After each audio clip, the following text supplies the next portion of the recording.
Bonjour, bienvenue dans ce cours de Visual Basic. Alors, Visual Basic, c'est un langage de programmation lancé par Microsoft en 2002. Donc, il a fait sa première apparition. Et actuellement, nous sommes avec la version 2019. Et pour Microsoft, c'est un langage de référence, malgré l'évolution constante de son jeune collègue qui est le C# également pour Microsoft. Alors, la popularité de ce langage est liée à l'exceptionnelle longévité de ce langage, dont il a tiré son origine, à savoir le GW Basic, disponible sur Microsoft DOS. De nombreux développeurs ont commencé à développer à travers ce langage.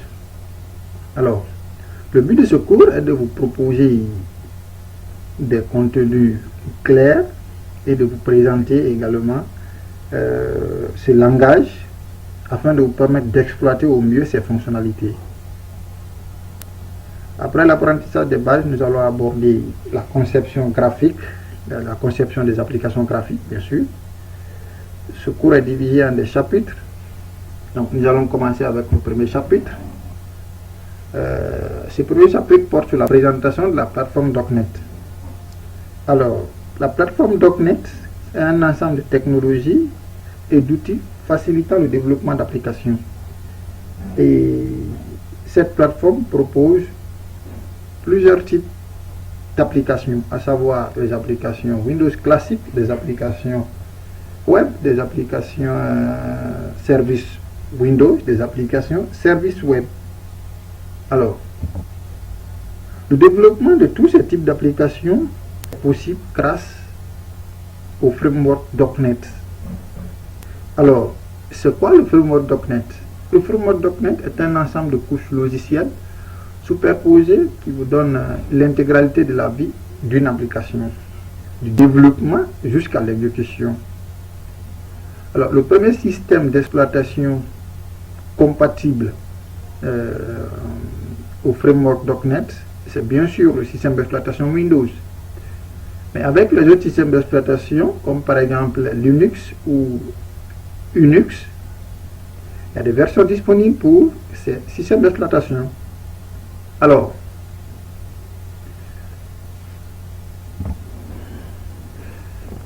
le framework .NET est composé principalement de deux parties essentielles, à savoir le Command Language Runtime et la bibliothèque des classes. Alors, le Command Language Runtime gère l'exécution du code et de la gestion de la mémoire.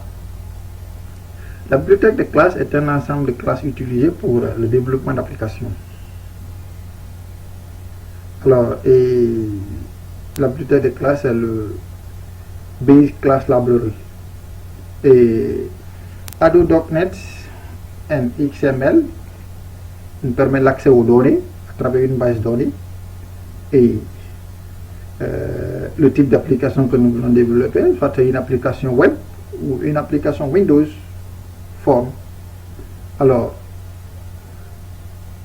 en fonction du langage de programmation, bien sûr, soit le Visual Basic ou le C++ ou le C#, peu importe.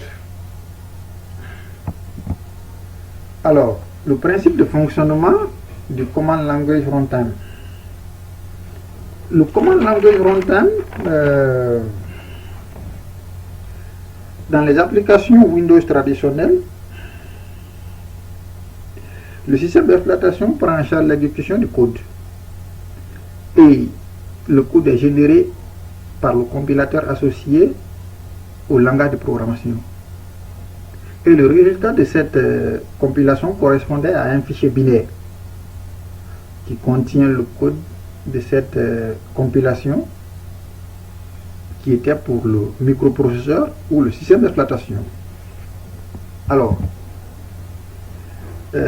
toutes les explications sont résumées dans ce schéma. Là, nous voyons le langage de programmation, soit le Visual Basic ou le C# Donc le code source du Visual Basic ou le code source du C#. Alors, Visual Basic a un compilateur qu'on appelle le compilateur Visual Basic. Le C# a un compilateur qu'on appelle le compilateur C#. Alors, à travers le code source Visual Basic, dans l'exécution, on trouve un code qu'on appelle le code MZIL. Le MZIL qui veut dire Microsoft Intermediate Language.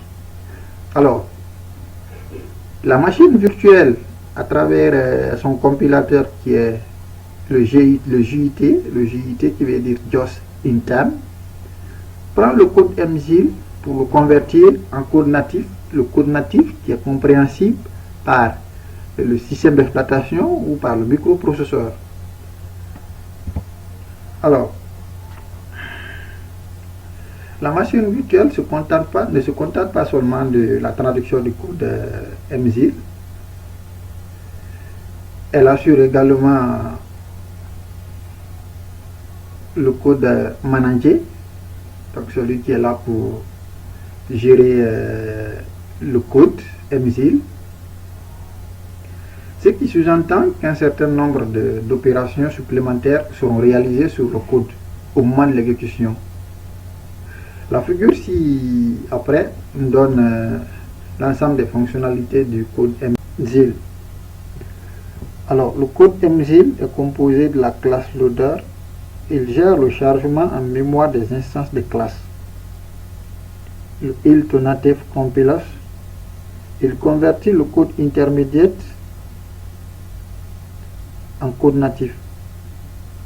Le code manager, il gère l'exécution du code. Le garbage collector, il assure la gestion de la mémoire en surveillant les instances de classe qui ne sont plus accessibles. Le Security Engine, il permet la vérification de l'identité de la personne demandant l'exécution du code et accepte ou non cette exécution. Le Debug Engine, il permet le débogage de l'application en prenant en charge l'exécution en pas à pas du code. Le type checker, il surveille l'utilisation des variables non initialisées et les conversions entre les types de variables. Exception Manager, il fournit la gestion structurée des exceptions en liaison avec Windows Structure Exception. Cette technique permet une gestion individuelle de chaque exception plutôt qu'une gestion globale. Le Thread Supporter, il propose un ensemble de classes permettant la réalisation d'applications multithread, le COM mashallah. Il permet de traduire les appels vers des composants comme assurant par exemple la conversion des types de données.